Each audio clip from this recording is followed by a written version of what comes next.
Hey, Chip here, the pastor of Union, and here's my vote for the image of 2020.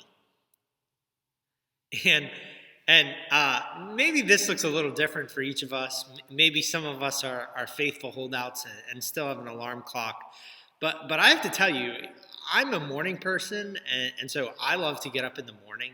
I have a bunch of kids. So I really like getting up first thing and having a chance to read. And you can even ask my wife. She sometimes wishes I would just dial things back first thing in the morning.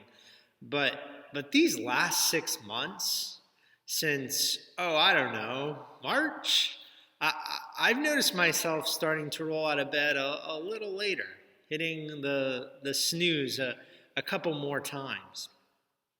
My wife and I went out for dinner for the first time a month back, and we were chatting with someone. They asked, what do you like to do for fun? And without a pause, I mean, I didn't even take even a second to think about it. And my wife, we both said at the same time, sleep. These last 6 months have been tiring for all of us in different ways.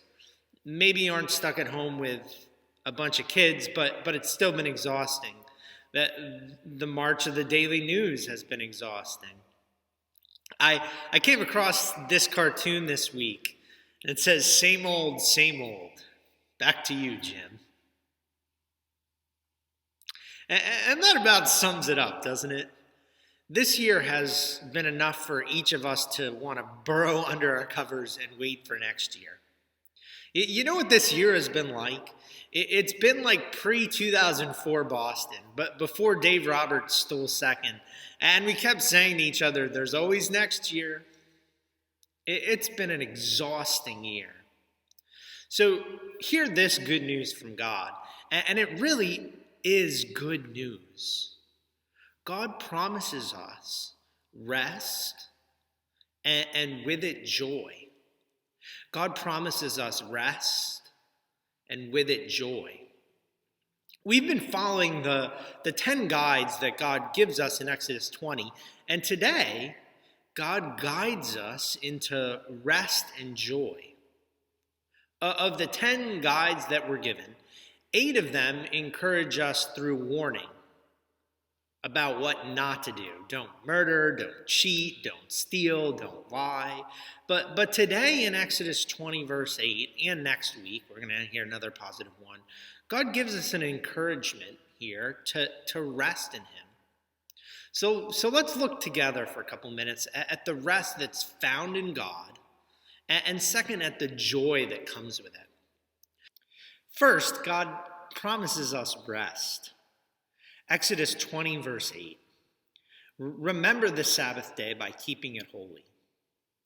Remember the Sabbath day by keeping it holy. Now, if we were going to come up with a list of just the 10 most important guides to leading a good life, I wonder how many of us would put the Sabbath in our top 10. No cheating, no stealing, no murdering. Sure, yeah, we can co-sign those. But remember the Sabbath day by keeping it holy? Why is that one so important? And to understand Exodus 20, verse 8, we have to have been following the whole story. Exodus is the second in a series of 5 books, which is together called the Pentateuch, or if you're Jewish, the Torah. Genesis, Exodus, Leviticus, Numbers, and Deuteronomy make up 5 books that were meant to be read together. And so we're jumping in midstream because any of the original Israelites in Sinai listening to that initial encouragement would have immediately thought of God who created the world. In 6 days, God created the whole earth, everything visible and invisible, and it was all very good. And so on the 7th day, he rested. Sabbath literally means a ceasing. On the 7th day, God stopped building and took a break. Exodus 20, verse 11 tells us, "For in 6 days the Lord made the heavens and the earth, the sea and all that is in them, but he rested on the 7th day. Therefore the Lord blessed the Sabbath day and made it holy." And so in that context, what God's encouraging each of us to do is to be more like God and rest just like he rests. That's the meaning of keeping it holy. And this ratio of working 6 days and resting a seventh is a fairly standard ratio in the Bible. And I want to today commend it to you. In the very next chapter, in the beginning of Exodus 21, God says, if you have servants that help you out, cooks, nannies, landscapers, farmers, you should really let them work for you for 6 years. But you should be paying them enough so that in their 7th year, they can go out and make a go of it on their own. And if they aren't, God suggests maybe that isn't because they're lazy, but instead it's because you weren't paying them enough. Same with the land. This is, pre-crop rotation ag. But God says in Exodus 23, work a particular field for 6 years, but in the 7th year, let it lay fallow, let it rest, and recover its nutrition and goodness. And the ultimate cycle of 6 and 1 in the scriptures is the Jubilee.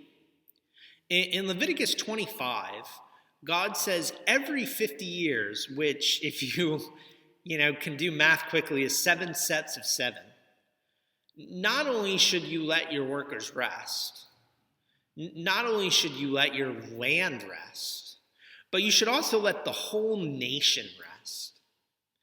And this was a radical vision of rest that God gifts to his people. It was a radical vision of economic restoration where debts were wiped clean and everything that had been lost by a family over the previous 49 years would be returned to them. And God really meant this.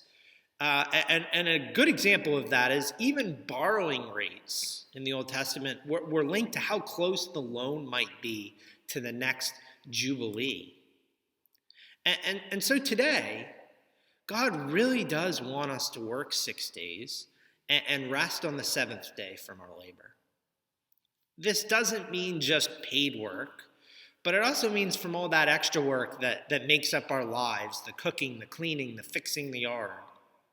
God wants us to have a whole day of rest off, where, we pump the brakes on the busyness that is exhausting us and realize that the world will go on. We will still be taken care of, even if we take a break. And I'm not old yet, but as I've gotten older, I've been pleasantly surprised by the wisdom of this. When I was younger, I sometimes used to find stopping every 7 days to be a drag and hard to do. But the older that I get, the more that I realize I can push through and work more than 6 days in a row. But those next days are not as fruitful as they should be, and they're more exhausting than liberating. And so there have been times in my life when a Sabbath day off every 7 has saved me from burning out at jobs, from being cranky at my wife, of being impatient with my children. And it's given me resilience in the face of changes in life. And this is the power of rest, not just to give us sleep, but to give us refreshment in our rest. You can take a break and rest because God promises us rest rather than worry. Because as a Christian, you trust that God will take care of you when you stop for a day. Now, at first, this will take some preparation, figuring out how to reschedule your Saturdays and your weeknights. But there is a real hope you discover if you actually cease from your labor. There's a rapper, Post Malone, one of those artists who's, he's backing up traffic on 495 when you're trying to get past the Xfinity Center. And he famously has this tattoo which says, "Always tired." And it's tattooed straight across his face. We are tired. Our neighbors are tired. 2020 is tiring. We are always tired. But there's something desperately hopeful about God in the midst of our exhaustion promising us rest. What remembering to rest teaches each of us is that we don't have to always accomplish everything. Remembering to rest is a reminder we can't accomplish everything. And if that's scary without God by our side, with God, it's incredibly encouraging. Rest isn't despair. It's a hope that with a little refreshment, we can regroup from our exhaustion and on a Monday morning face the world with fresh eyes and a clear head. And so God promises us rest. And I'd encourage you to experience the freedom in resting one day in every 7. God promises us rest, and with it, he also promises us joy. Continuing to read at Exodus 20, verse 9. 6 days you shall labor and do all your work, but the 7th day is a Sabbath to the Lord your God. On it you shall not do any work, neither you nor your son or daughter, nor your manservant or maidservant, nor your animals, nor the alien within your gates. I had the privilege of living in Israel for 4 months. And in Israel, almost everyone takes an actual Sabbath. They take a day of rest where they don't do any work. And I've got to tell you, as someone living in New England where a full day of worship and rest had always felt more like a hypothetical, it was life-changing to experience this. What I mean is, it's almost impossible to live into a real day of rest without a community that respects and celebrates that same day of rest as you. But when you do find a community, a whole church, or even a whole nation, that day of rest becomes less about following the rules and being something overbearing, and it becomes more like a weekly holiday, a celebration that you get to enjoy, but every week.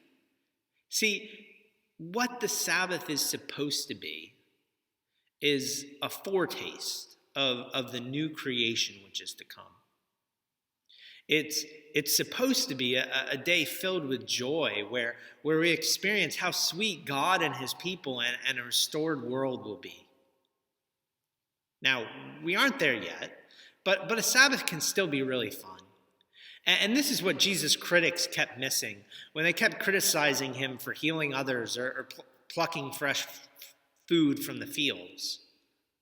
Sunday afternoon can be a day filled not just with church, but also apple picking and long lunches. God doesn't need us to worship him on Sunday, as if worshiping on one day a week rather than 7 was sufficient. No, instead, God gives the Sabbath as a gift to us. Man wasn't made for the Sabbath, but the Sabbath for man. And God promises us rest because he knows when we rest with his people, we experience the deepest joy. When we gather together and sing, we're refreshed.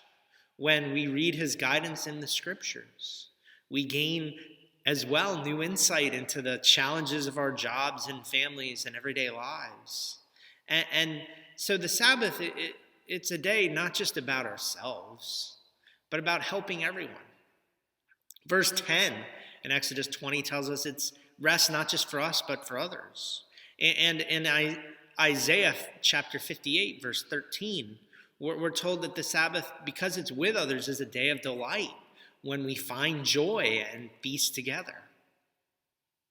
Now, there's one major shift that has happened since God gave us this guidance some 3,500 years ago. And that's that the Sabbath is on Sunday now, rather than Saturday. And there's a very simple reason for this shift, and that's that Jesus rose from the dead on a Sunday morning. See, for 1,500 years, our day of rest and joy was on Saturday, the day after God finished creating the world. But then after Jesus came out of the empty tomb, the earliest Christians, in celebrating that resurrection, in 1 Corinthians 16, verses 1 and 2 and elsewhere, they realized that Christ's empty tomb was a new creation. It was a promise of rest and joy from God to you. And it was even greater than the one at the creation of the world. And so, friends, God is this day inviting you to rest in him and to find great joy in that rest. And so I want to close with Jesus' words. Jesus invites you, with these words, to all of those that are living today in the shadow of a pandemic and constant exhaustion. Come to me, all you who are weary and burdened, and I will give you rest. Take my yoke upon you and learn from me, for I am gentle and humble in heart, and you will find rest for your souls. For my yoke is easy, and my burden is light.